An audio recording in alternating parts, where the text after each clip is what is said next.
Les spéciales de l'info sur Sensation.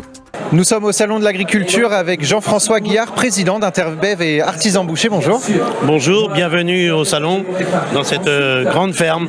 Alors, merci. Alors Interbev intervient comme un porte-parole de la filière bétail et viande. Alors quelles sont vos missions et ambitions au quotidien?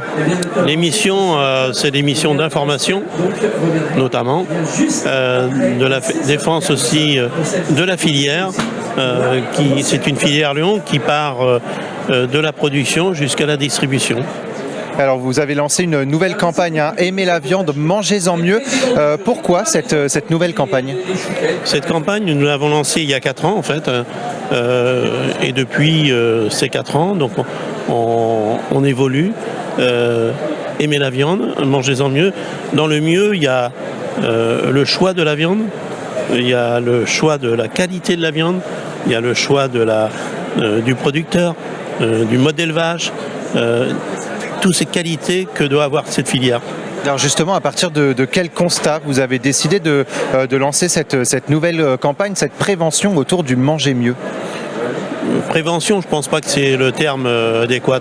Je crois qu'on est vraiment dans une information pour peut-être aussi rétablir des vérités. On a un élevage en France sublime, exceptionnel, avec des races multiples, un élevage et des éleveurs qui font un travail formidable, qui sont là pour le territoire. La France sans ses éleveurs, c'est plus la France. Si vous avez plus d'éleveurs dans des petits villages, vous aurez plus d'écoles, vous aurez plus de vie. Et je crois que notre élevage est vraiment exceptionnel et j'ai pas peur de le dire. En plus, nous avons un élevage, je dirais sain, qui est élevé en prairie, dans les herbages. Aujourd'hui, 95% de l'alimentation de nos animaux est produit sur l'exploitation. Donc de l'herbe, capteur de carbone, c'est un élément essentiel. Alors que comprend justement cette campagne? Est-ce qu'elle découle d'engagements pris par les éleveurs? Elle découle d'un engagement pris par la filière. Ici, c'est Interbev, c'est vraiment la filière qui s'est impliquée. Les éleveurs, dans leur mode de production, la mise en marché, l'abattage, transformation et la distribution. D'ailleurs, nous avons un engagement RSO que nous avons créé en 2017.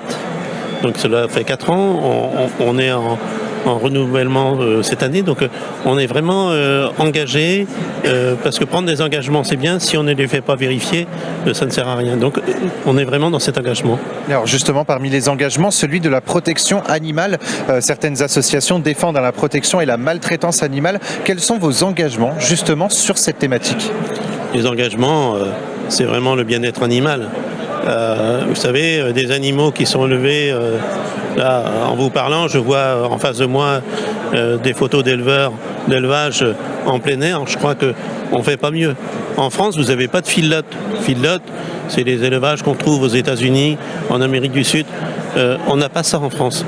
En France, nos animaux sont à l'herbe. 95% des animaux sont des animaux qui sortent. Donc je crois qu'il y a un vrai travail qui est fait, et ça je pense que c'est quelque chose qu'il faut souligner, et c'est vraiment l'engagement de toute cette filière. Voilà, c'est important de valoriser justement cette protection animale et surtout ce bien-être animal dans l'élevage. Je préfère ce bien-être animal que cette protection animale. Le bien-être animal, vous savez, un animal qui est bien, c'est un animal derrière qui fera du bon lait, c'est un animal qui fera de la bonne viande, qui élèvera bien ses petits veaux, enfin bref, tout ça ça coule de sens, mais c'est bien qu'on le dit. Alors quels sont les autres engagements justement que vous, sur lesquels vous vous engagez bien entendu, parce que c'est des engagements et qui vous semblent importants justement de valoriser? Il y a le transport, il y a l'abattage, il y a la mise en valeur de la viande. Tous ces engagements sont là aussi pour le consommateur. Nous avons aussi la traçabilité. Nous sommes un des pays où la traçabilité est tout simplement exceptionnelle. Aujourd'hui, vous avez un steak, vous êtes capable de remonter jusqu'à l'éleveur. Ça, c'est exceptionnel. Une viande d'importation, vous ne pouvez pas le faire, ça.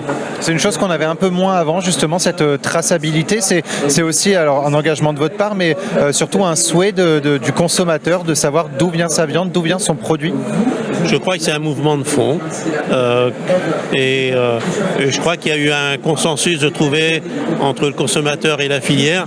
Les planètes se sont alignées et je crois qu'on veut vraiment aller dans ce sens d'informer le consommateur. On le fait. En fait, on avait les informations avant. Vous savez, moi je suis artisan boucher. Ça fait 35 ans que je suis installé. Ça fait 33 ans que je travaille avec le même éleveur. Mais je ne pense pas le dire. Vous voyez, c'est un exemple. Donc il y a des choses qu'on fait bien, mais on ne pense pas. Et aujourd'hui, à travers toute notre campagne, c'est vraiment dire ce qu'on fait et faire ce qu'on dit. Alors aujourd'hui en France et plus largement en Europe, manger mieux est devenu une priorité, notamment à travers les circuits courts. Alors pourquoi il faut valoriser et surtout préférer les circuits courts? Alors, à la place du circuit court, moi je préfère le terme circuit de proximité. C'est important la proximité. On n'a pas besoin de traverser le monde pour avoir une viande de qualité. Je crois que la proximité, c'est vraiment important. On a tout ce qu'il faut chez nous. Vous faites 200 km, vous avez... Parce que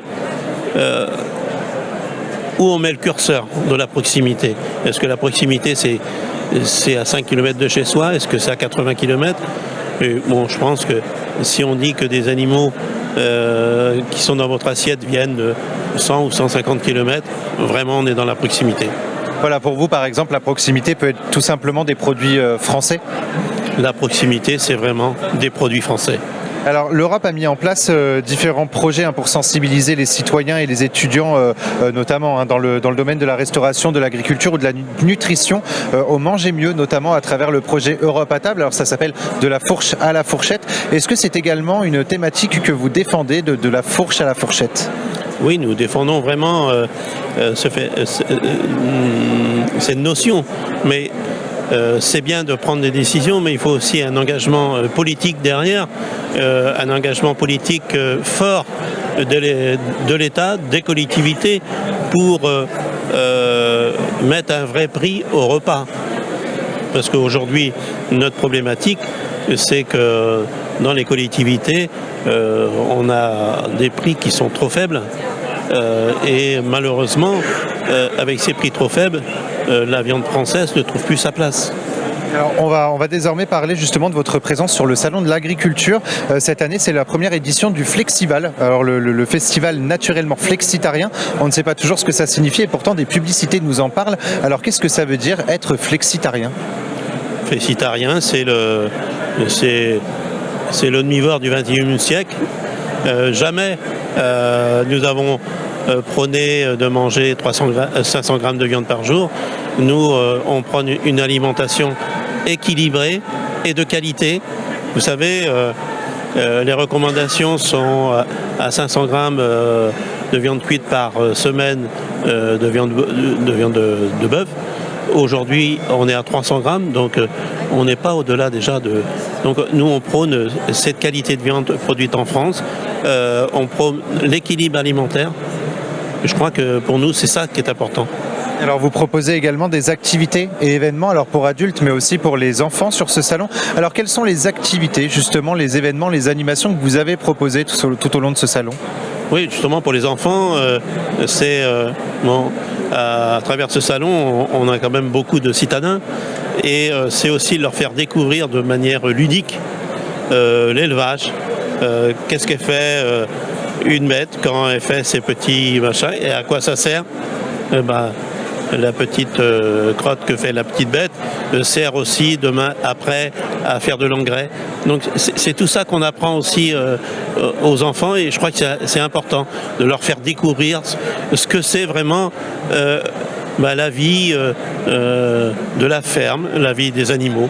Et je crois que ça c'est beau, et je vais mieux vous le dire que s'il y a une animation qui fonctionne bien, c'est vraiment celle-là.